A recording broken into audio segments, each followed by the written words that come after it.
Welcome to the very first episode of OffStage. I'm your co-host Caleb, here with my co-host Jake. We co-founded SideStage, an artist management company based here in Nashville. We focus mostly on college artists along with startup artists in the area, offering a variety of services to the Nashville area. You can find us all on SideStage Management, mgmt.com, along all of our social medias at SideStage Management. Today, we're here with one of our artists, Griffin Tomaino. He has 560,000 followers on TikTok, along with 40,000 on Instagram. You might know him for his humorous skits or his funny content he posts, or the Griffin method, where you speed up and slow down your voice. Griffin, how you doing today? I'm doing good, Caleb. How are you? I'm good. We are happy to have you on. We're excited to get started. Happy to be here. Yeah, a little bit to kind of dive into this. Why don't you tell us a little bit about where you came from, how you started? On TikTok, I was on the app just, pretty much the same time as everyone else when it came out. And then I started posting music on it and never really gained traction. I did that for a couple of years, kind of, very inconsistently posting here and there. Every time I'd have music coming out, just kind of lyrics and snippets and whatnot. And then I kind of just started to take it less seriously and try my luck at, humorous content, the kind of content I would just watch myself. And then that started to really take off. And ever since the beginning of 2025 in January, like mid-January, was when this account just started really blowing up.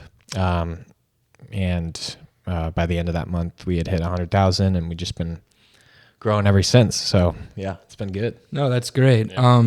Tell us a little bit about your childhood growing up. You're from Connecticut, right? I am from Connecticut. Yeah. Very rural town in Connecticut, farm town. I won't disclose exactly where, but keep that private. Yeah, Northwest Connecticut, Litchfield County represent. Dude,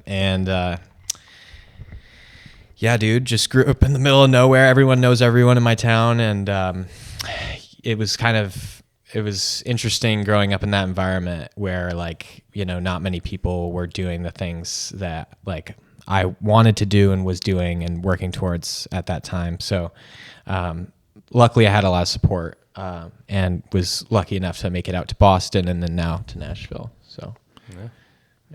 No, I completely agree. I grew up in a small town in Ohio myself, and I was so happy to get out of that small town. I thought about going to a big state school like Ohio State, but Nashville it's a great place to be. I mean, it's been great so far. Yeah. Jake, you're from Florida.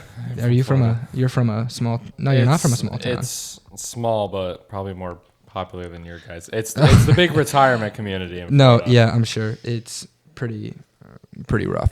So the people that follow Griffin, if you're one of the 560,000 followers that Griffin has, you probably know him for his humorous content. But if you didn't know, Griffin has a variety of songs out on Spotify, Apple Music. You can find it all at Griffin Tomaino.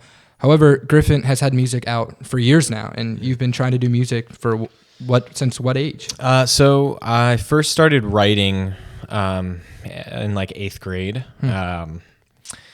which I'm trying to quickly do that math, which I can't do in my head, and I won't try. But since 8th grade, I was writing, and I would just kind of do that on YouTube beats and stuff like that. And I continued to do that until about sophomore year of high school, which is when I started getting into producing. Mm-hmm. And then ever since then, I got Logic. And even before, actually, this is funny. Before Logic, I had a torrented version of Final Cut Pro, which is another Apple software and for video editing. And with that came some audio plugins that you could use for the audio you had in your video project. Okay. And so I didn't know how to use a DAW. So I ended up just I would drag the beats into Final Cut, and I would literally record into the video editing software and I'd have to, there were no tracks. I would have to literally drag every EQ, every compressor, every effect onto each single take. And that was how I learned how to edit audio. And then I got Logic and started producing and stuff. And now here I am. And going into my 4th year of college. So Well, You produce all the music. That yeah, comes out. yeah. I've had Do a it all couple here yourself. and there where like I worked with a producer back home on just like kind of like co-producing stuff, but like 99% of what's out has been self-produced, and luckily I've had the ability to work with like some of our friends who are really skilled musicians. Like Ryan and whoever else like playing guitar on my tracks and stuff. So it's been really fun to do that and still be able to like have creative control over my production and stuff. Seriously. yeah, I feel like that also just saves so much money, especially in Nashville. Getting studio time pretty much anywhere, like they usually charge so expensive, and having the skills to do it yourself, and not only that, but going to school for it, making it your passion. It's not only doing what you love, but it's saving us a lot of money. That's true. You also know what you like. And Right. Well, that's the what I was sound just that about to you're say. aiming for. Yeah. You know? I was going to say, like, I mean, there's plenty of great producers, and I'd like to think that I'm one of them who, if I'm working with another artist, I can bring what is in their head to life. But, you know, that's easier said than done. No, yeah. And so when you're your own producer, as long as you're skilled enough, it's really helpful to be able to just be like, this is what's in my head. Let me make it happen, you know? Yeah. And so it also saves time. Absolutely.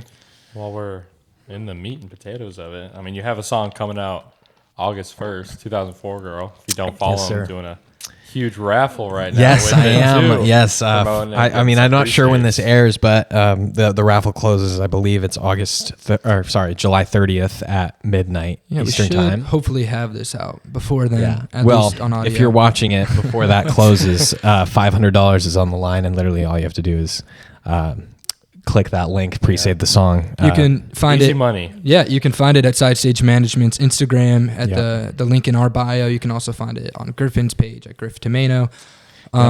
Easiest way to possibly win money. It takes about 5 seconds to pre-save that song, and you get to support a local artist and hear amazing music out of that. Appreciate it. Griffin has been working really hard on 2004 Girl. He's also released a song this year called My Type Is You. You can find that on all streaming platforms right now, Spotify, Apple Music. Tell us a little bit about the production of that, along with 2004 Girl. Yeah, man. I wrote My Type Is You.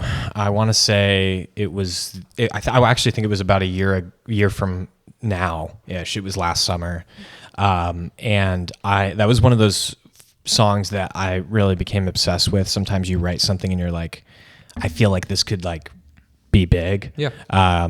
You know, more than just anything else. It was more than just like, I really enjoy this music and I want to put it out. It was like one of those songs that you feel really confident about. And so I wrote it around a year ago, and I just took a lot of time trying to get the production right. I had like a million different demos of it.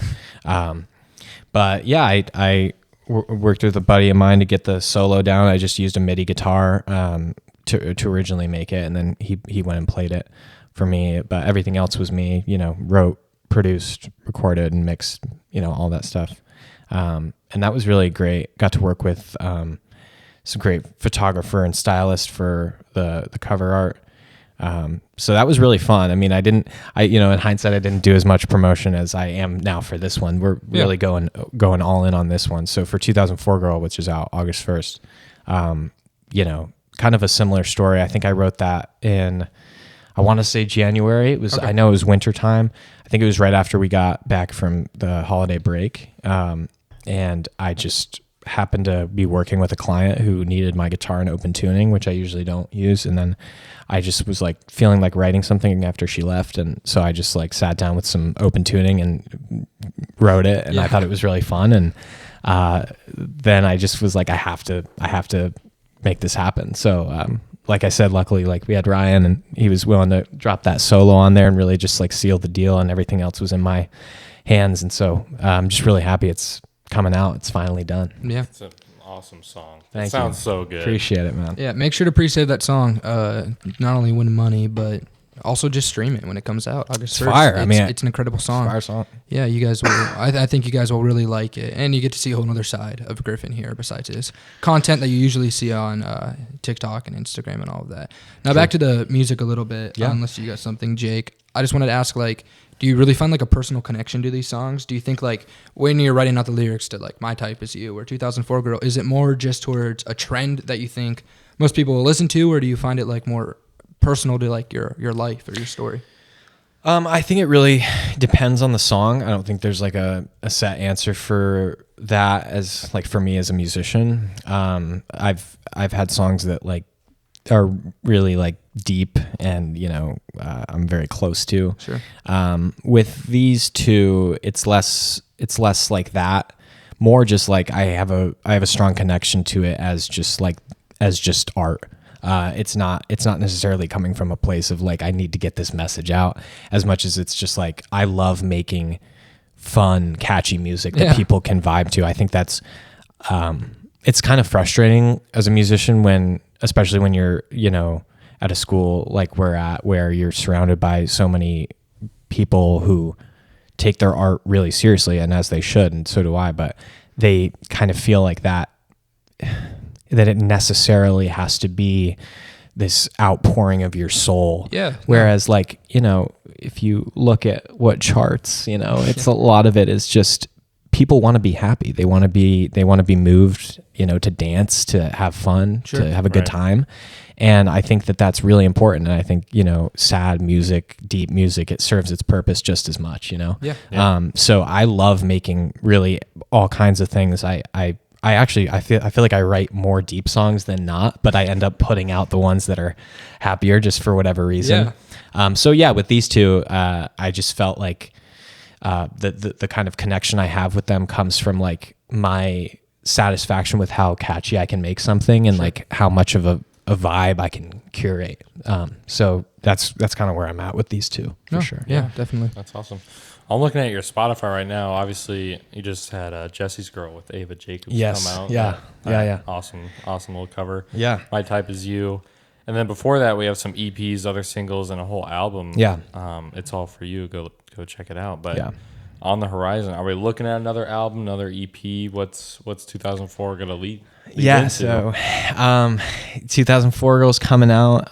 It's probably going to be the last single off an upcoming EP is the goal. I'm probably thinking My Type Is You and 2004 Girl on this project. Possibly My Type Is You kind of just being a one-off before that. But yeah, EP on the horizon for sure. Definitely not an album, but no more singles. I think I want to get into project mode for sure. Yeah. That's really exciting. Yeah.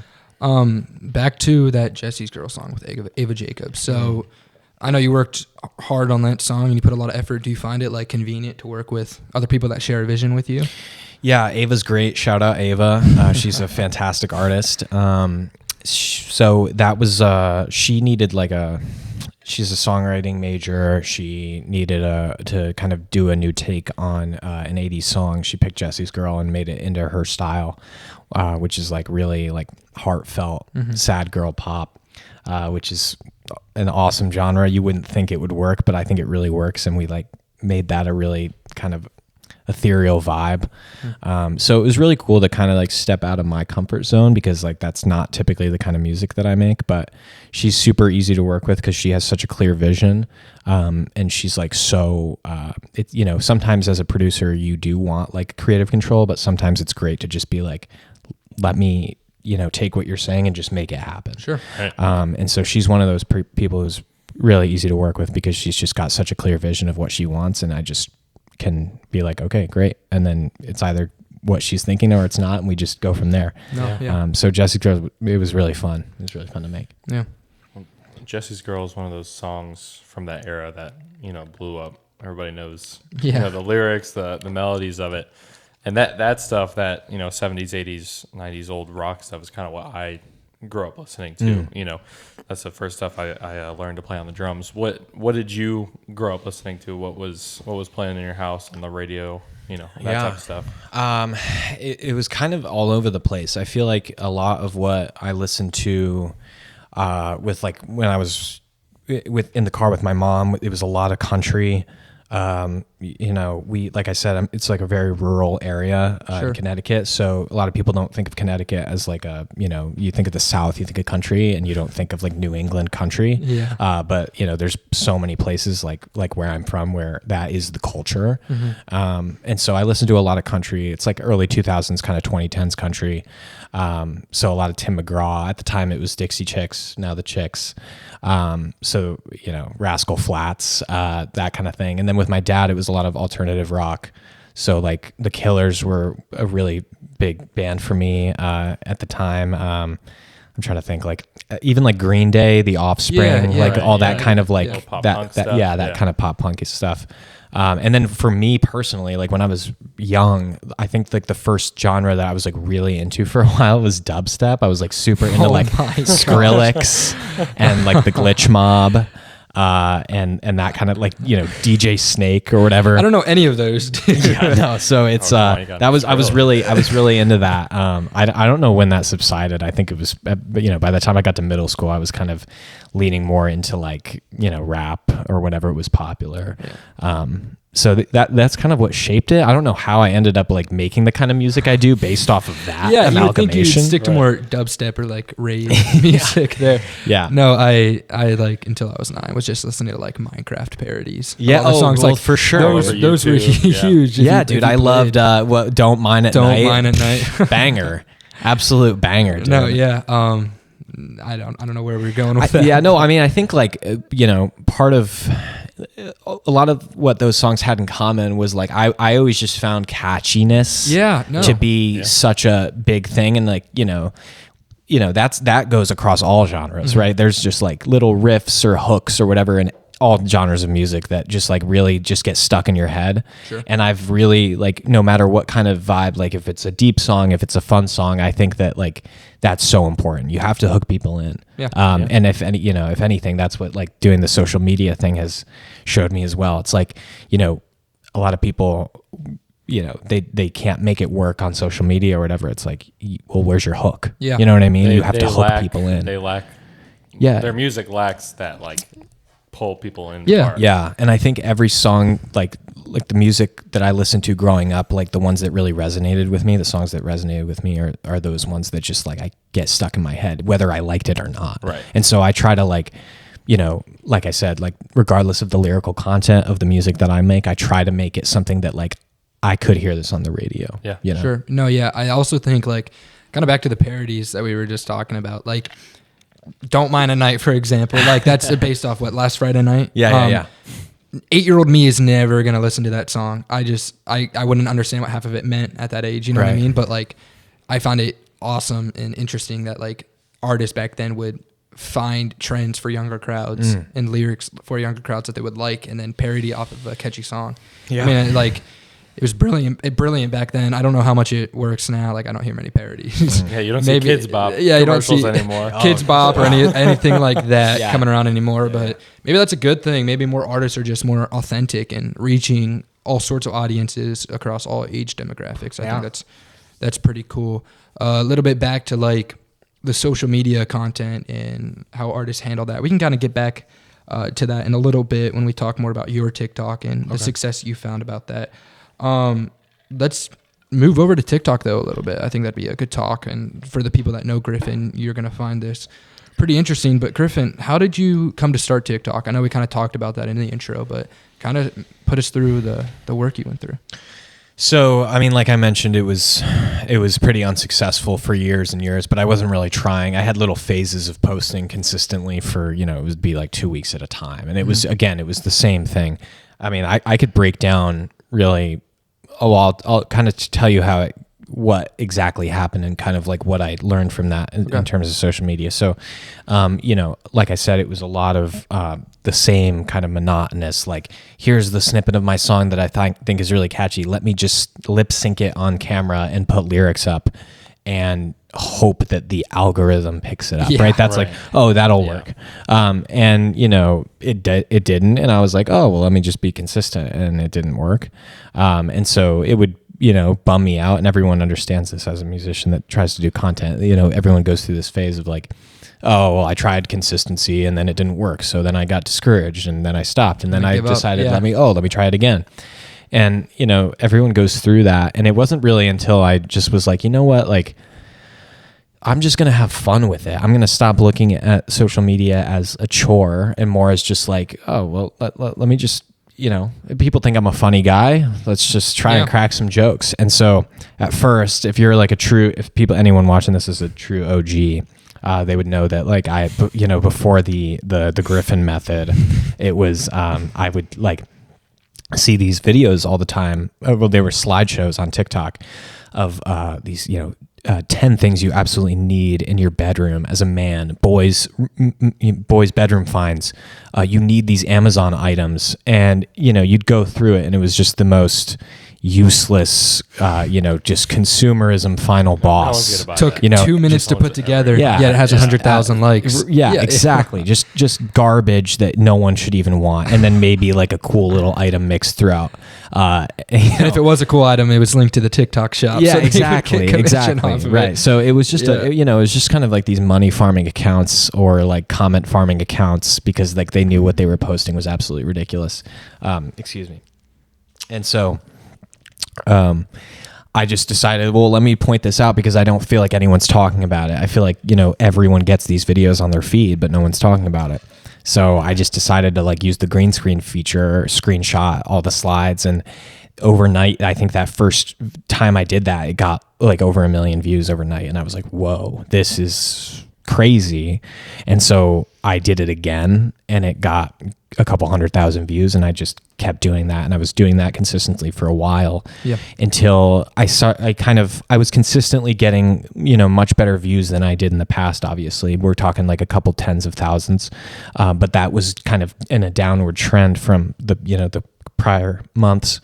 And so then that's when I decided to just kind of like switch things up, and get into like just ranting, right? Because it's like, okay, well, I'm already coming up with rants about these things that other people are creating and putting out on the internet. Let me just talk about things from my life.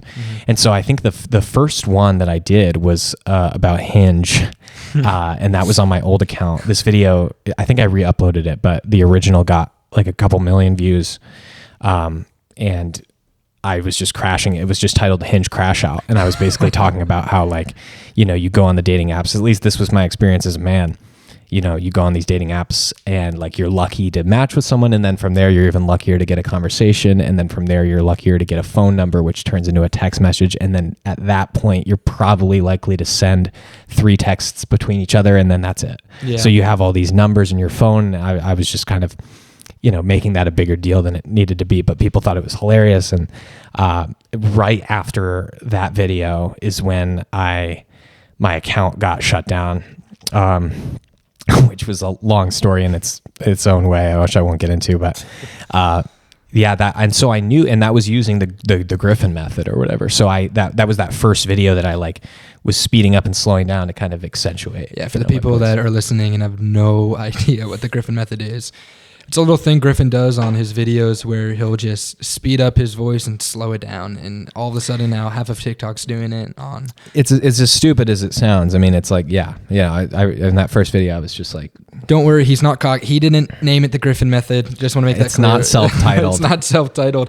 Some bozos on the internet. Yeah, it kind of just became like, oh, it's the Griffin method because, it was garnering a lot of views whenever anybody would do it. And, thankfully people did attribute it to me, but it's much bigger than me at this point. I feel like it's, there's people who comment on my videos all the time and they're like, you can't use the Griffin method. And they, it's just, oh my, they don't take 2 seconds to look at my name. Yeah. It's crazy.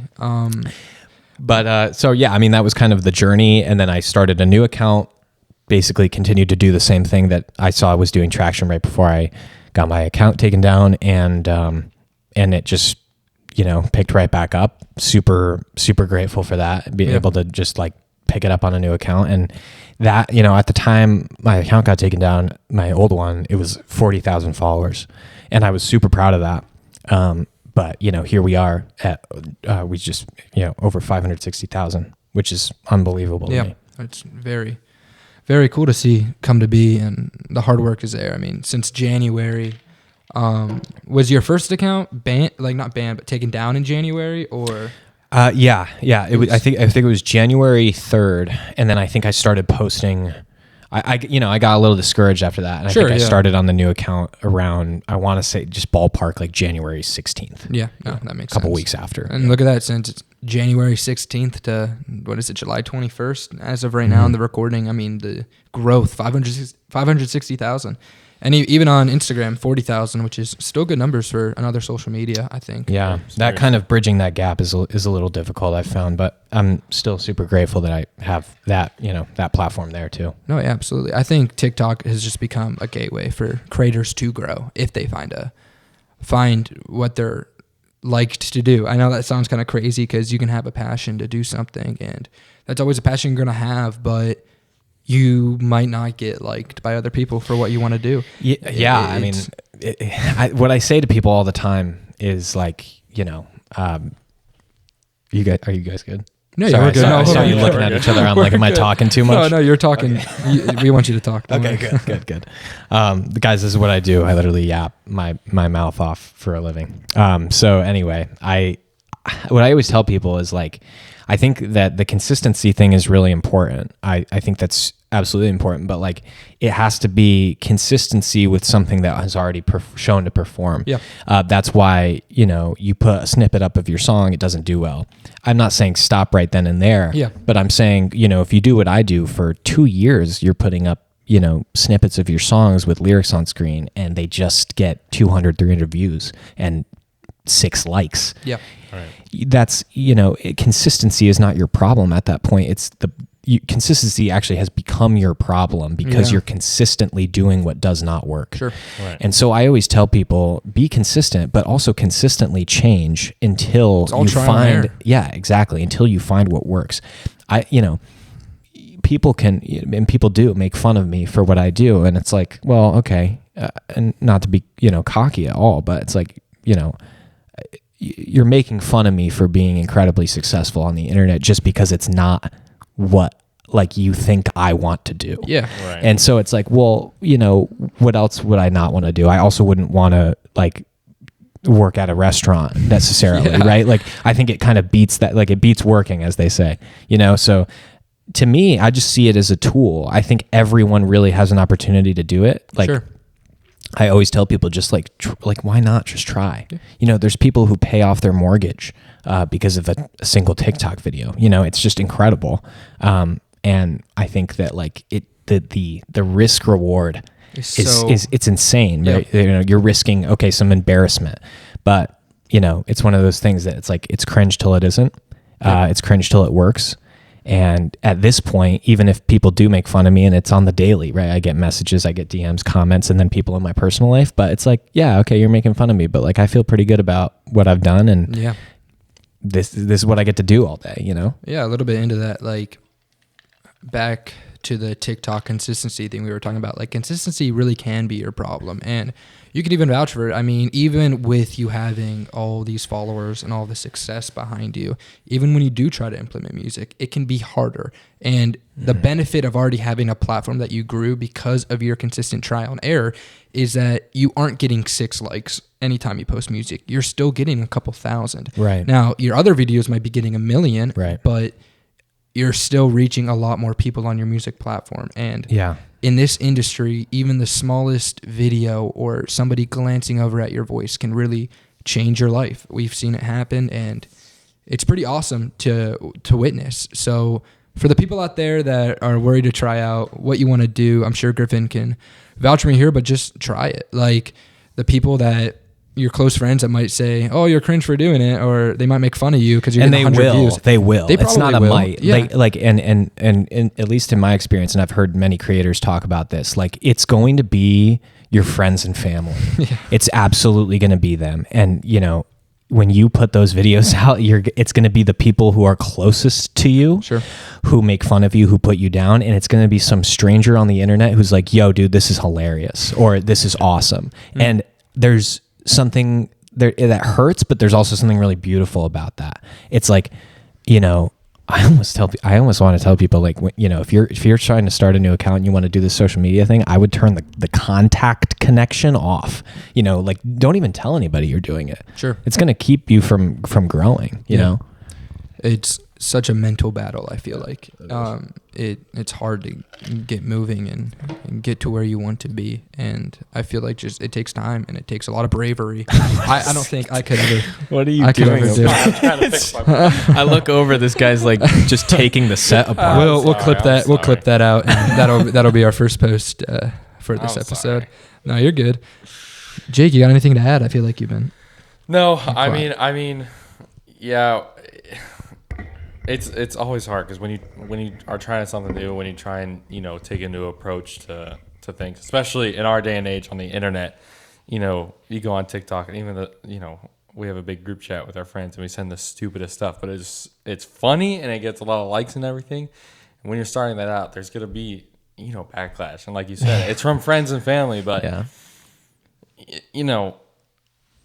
you just gotta stick to, if that's what you want to do. That's what you absolutely. do. You stick to yourself. You point your head in the right direction, and you go for it. Yeah. Even for Jake and I here, starting SideStage, like we are college kids trying to start an artist management company in Nashville, where it's Artist City. Like, we are competing with multi-million-dollar companies. People that have done this for years. Years. They have attorneys. Yeah, you guys are fucked. Team. Yeah, we're. I'm just kidding. I'm kidding. No, but like, it is a risky thing, and I've had family who, like they don't doubt me. They know, they tell me to do what I love, but they have reasonable concern. Like, for sure, if my sister tried to do the same thing, I would have been like, "Are you sure?" Like, it's such a hard thing to look for and try to figure out. But you just have to have a little bit of hope. You gotta have a good head on your shoulders. Yeah, exactly. If you show confidence, I feel like you look validated. I think don't look cocky and don't look stupid, but if you look like you know what you're doing, at least,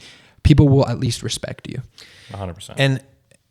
And this is also just something that I've found in my experience, is that it's so incredibly rare that the people who will put you down or look down on you or criticize you, it's so rare that they will be doing better than you in that moment. Yeah. It's always the people who, maybe it's not jealousy. Maybe they truly are like, this guy's an idiot, but they're not doing anything. It's never the guy who's successful who's like, you're never going to make it. He's the guy who's always like, on your side. Try it. Try it out. No, absolutely.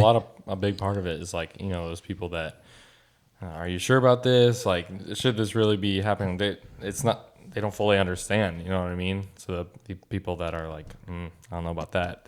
They're not going to sit in front of a camera and speed up and slow down. Right. It's a lack of understanding. Exactly. Yeah. And I think that's a common theme, with successful people, is it's innately, risk is innately part of that. Sure. And risking embarrassment is part of that, because you're not bound to succeed in anything, right? Failure is like a part of success. Yeah. So successful people already understand that. That's why they're always, typically they're more encouraging people, right? Yeah, exactly. 100%, dude. I feel like no one's going to really know your motivation better than yourself. It's all about that inner grind. It's about what's going on behind the scenes. And that's why we wanted to create this podcast to begin with. Like, artists are known for their music, for their success, but don't you want to know about the human behind them? Don't you want to know about the errors that they had? So maybe you can learn something, you know what I mean? Yeah. But also know that there's a person behind this icon that you look at. And for the people that know Griffin for his TikTok and for his funny videos, like, a lot of them don't know he's an artist, or a lot of them don't know his origin and how he started, or what he's really doing with his life besides speeding up and slowing down his voice. And it's really a great thing that I think we started this. So I appreciate your having this outlet to do this, because it's a whole different audience who's gonna and it's also a different form of content. Like, I never have this much time to talk about myself or anything really. Yeah. How do you balance authenticity? Because you are known for your skits and your funny videos, right? And I know Griffin outside of this, and so does Jake. And Griffin is constantly funny. He isn't like a fake person on the screen and somebody different off, but there clearly has to be some type of authenticity in it. Yeah, You know what I mean? Yeah. Well, I think I'm really lucky to have an opportunity to do the kind of content that does feel natural to me.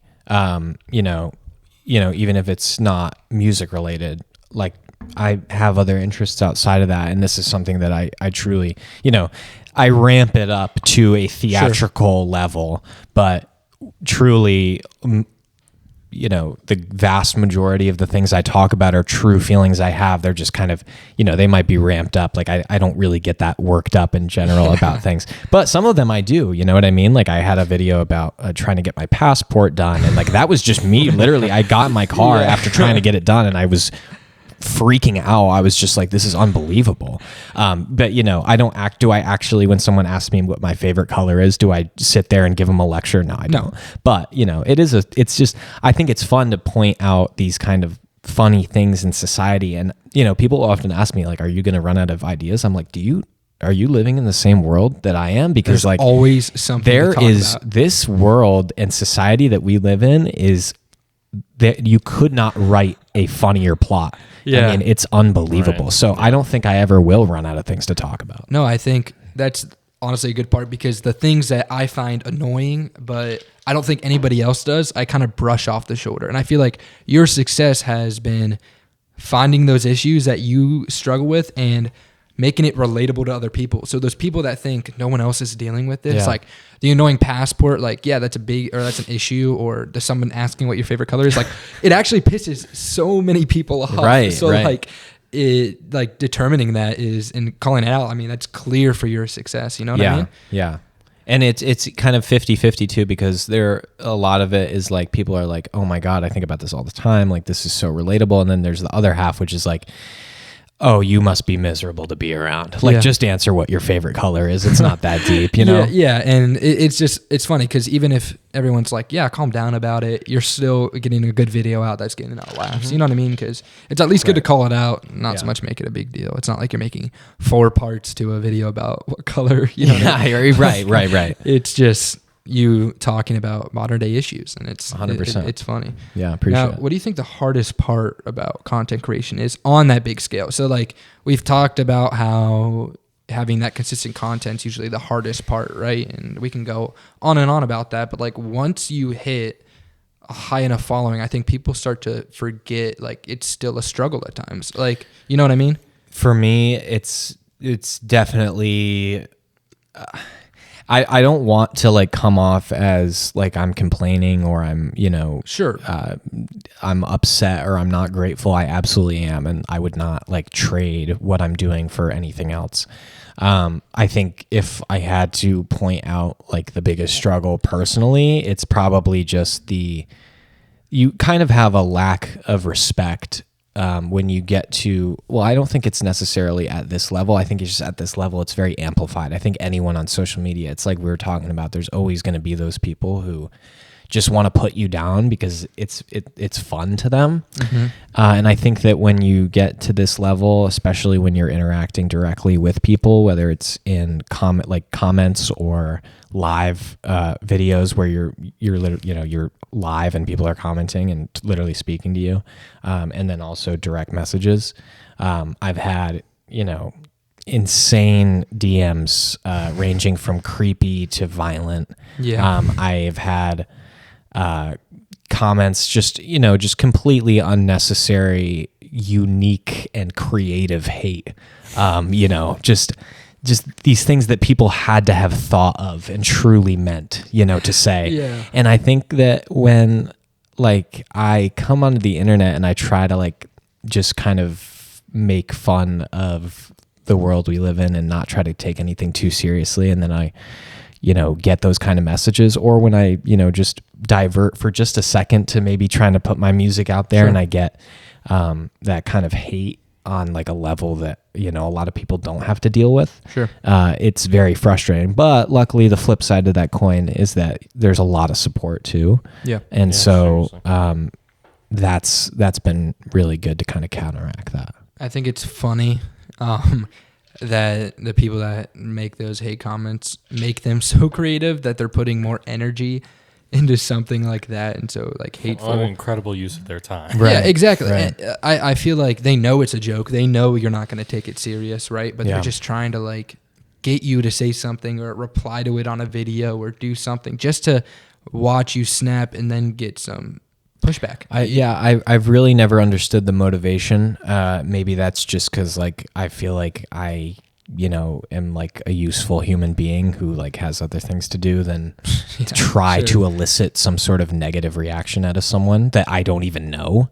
When you really think about it deeply, it really becomes like, wow, it's almost, it rubs me the wrong way that someone could even take the time out of their day to try and do that. But that's part of the world we live in, Yeah. Sadly, like the world we live in, like there will always just be those haters, and 100%. It sucks, but what can you do about it? You know what I mean?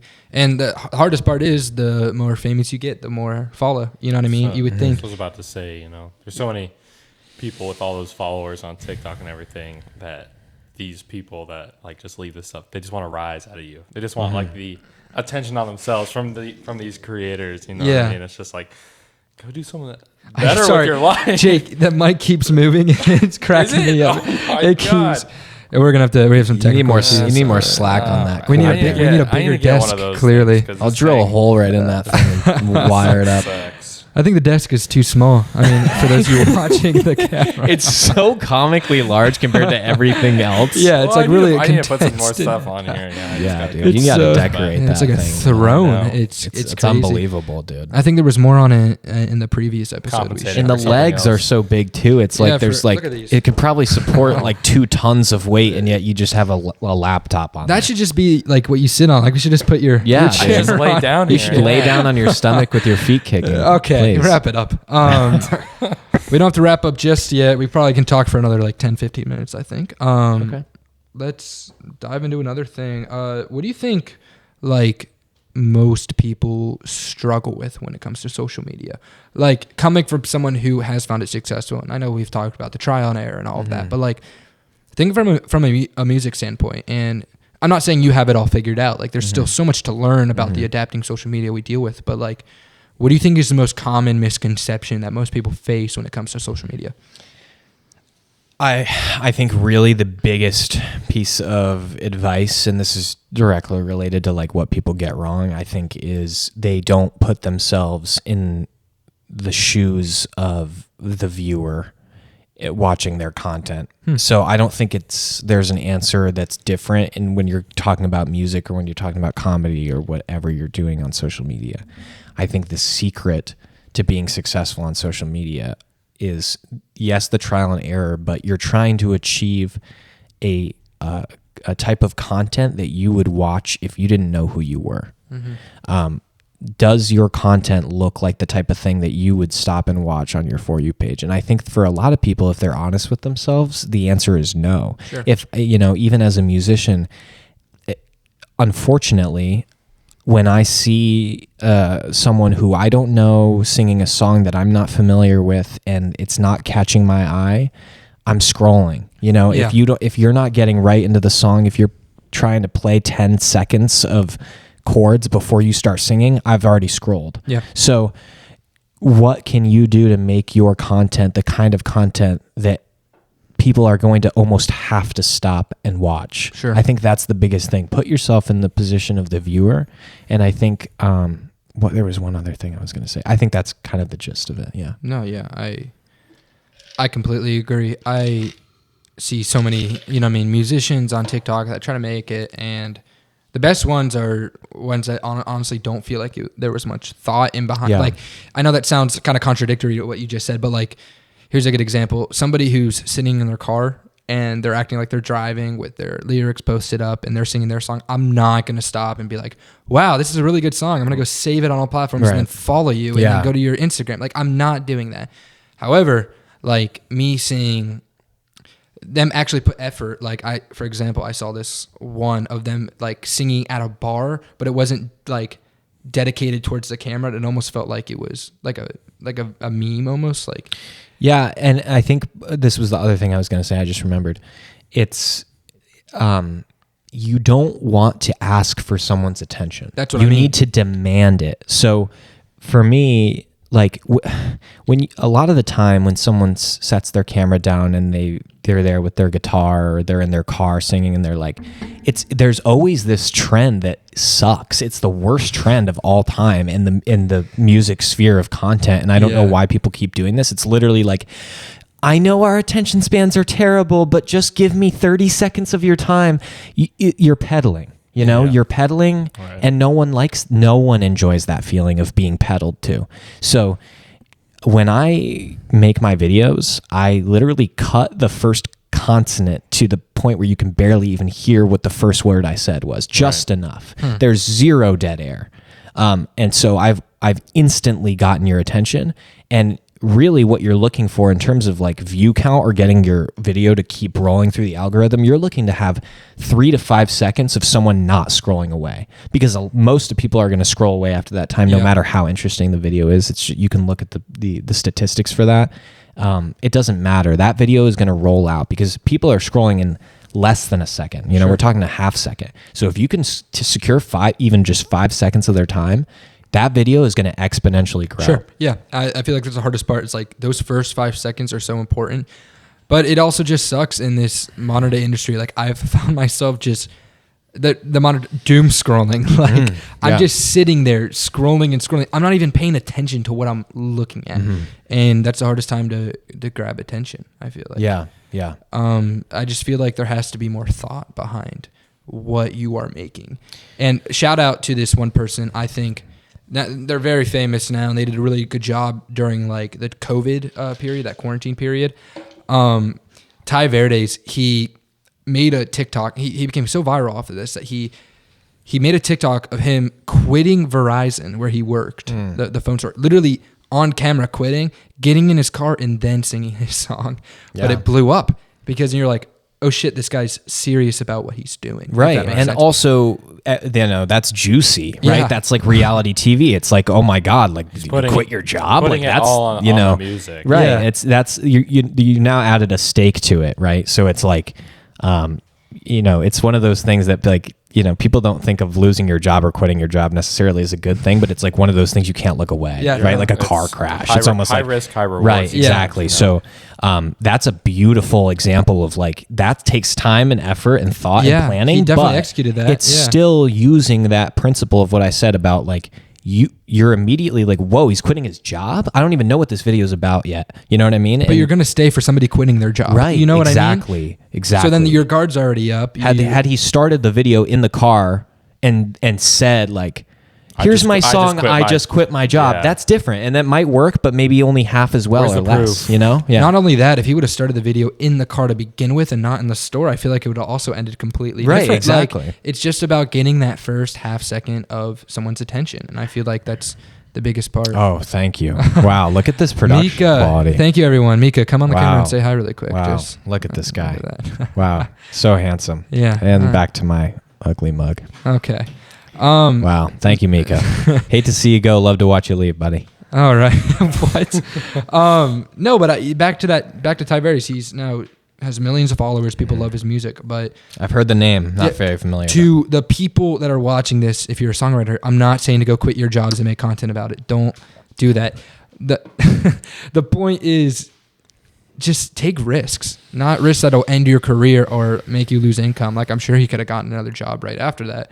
Right. But it worked in its time and it worked for the time for when there were millions of people on this app at once. Not that there's not anymore, but we all were on our phones looking for like a bright light to like kind of look on in such a dark time. And it made me interested in him, and I still listen to him this day. So yeah, and I mean, this is taking it to another level, but could always buy a red shirt. Yeah. And say you're working at Verizon to take a 15-second video, exactly. I'm just saying, in and say you quit. Yeah, I'm just saying, like, there's it's like you can even just like you put a little time and effort into thinking about this kind of thing. Like, what can grab people's attention? It's like, is it the end of the world if like you tell people that you quit your job and you actually didn't? If as long as it gets people's ears on your music, right. Sure. It's like you were saying, like it's even if people know me for my comedy, it's helping me get 1,000 likes on my video instead of 6, even though my other content gets 100,000 likes. It's like, well, I'd rather have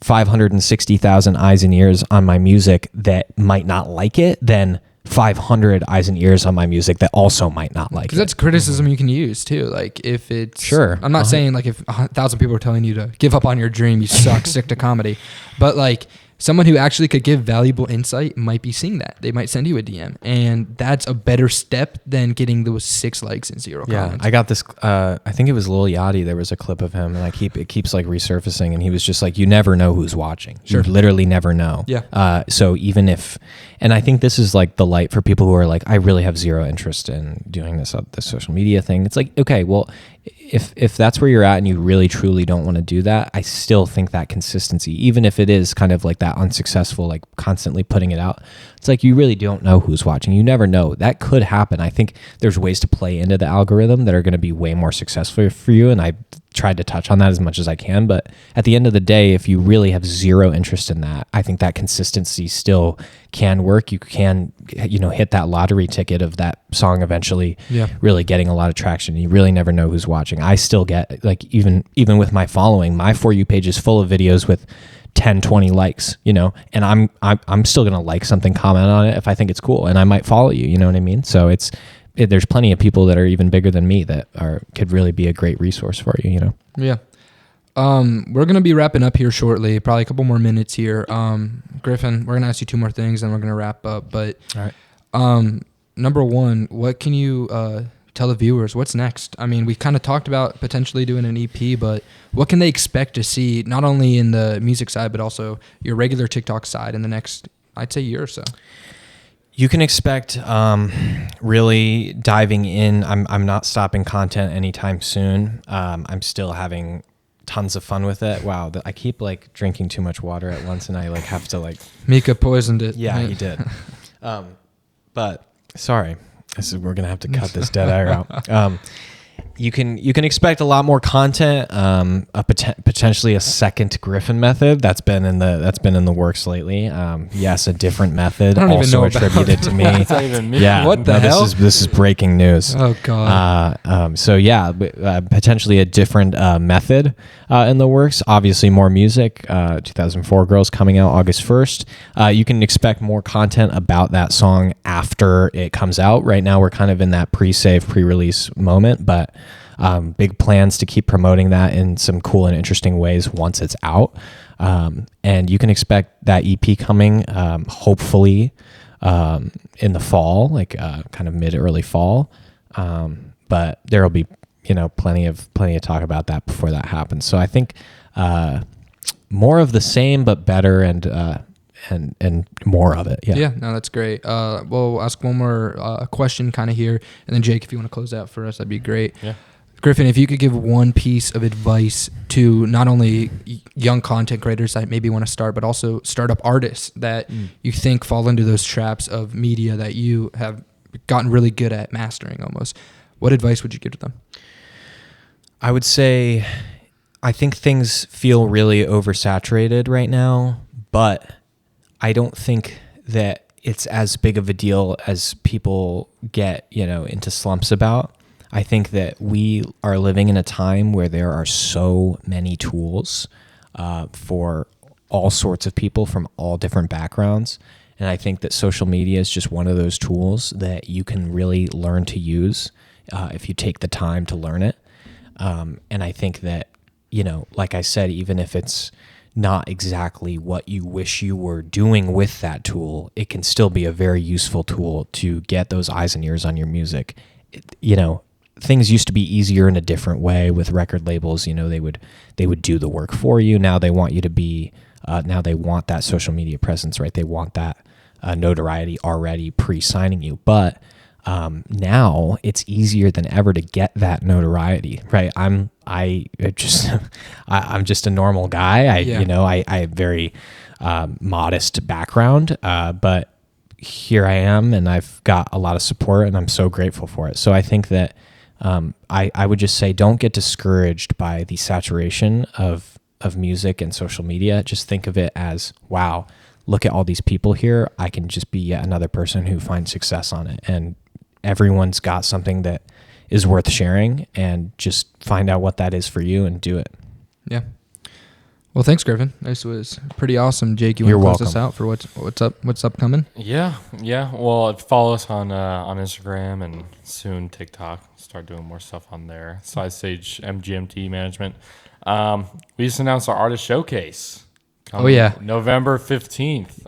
It's gonna be the four artists we got. We got Keller, Griffin, of course, Dylan Joseph, and Felt Mirage at legendary Exit In here in Nashville, Tennessee. So November 15th. Exit In's website. Go to our website. We got a calendar on there full of our artist I releases. will be taking pictures with everybody. So, guys, if you want to meet me, my legendary VIP, self. VIP Yes, tickets for yeah. the Griffin method.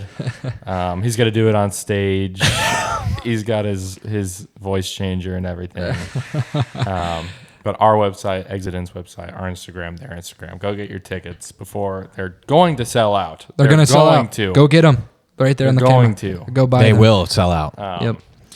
Other than that, it's be a crazy night. Yeah. Go pre-save 2004 Girl coming out August 1st on Spotify, Apple Music, whatever the other hell platforms there are. YouTube it's music, everywhere. It's everywhere. It's literally Wherever everywhere. you find music. And wherever ffm.to/2004 Girl. Guys, simple URL. Yep. And you pre-save, you get $500 potentially. It's a giveaway. It's really easy. Griffin himself will PayPal you. Griffin is giving personally $500 to every person that pre-saves. Okay. No. All right. That is not. Cut that out of the episode. But $500 to one lucky person. Go ahead and pre-save. It takes 2 seconds, and you're helping Griffin, who is a local artist here in Nashville. Well, Griffin, thanks for coming out again. We appreciate you. Hey guys, And thank you for having me. It's always a pleasure. Yeah, and for the listeners, we'll see you next time.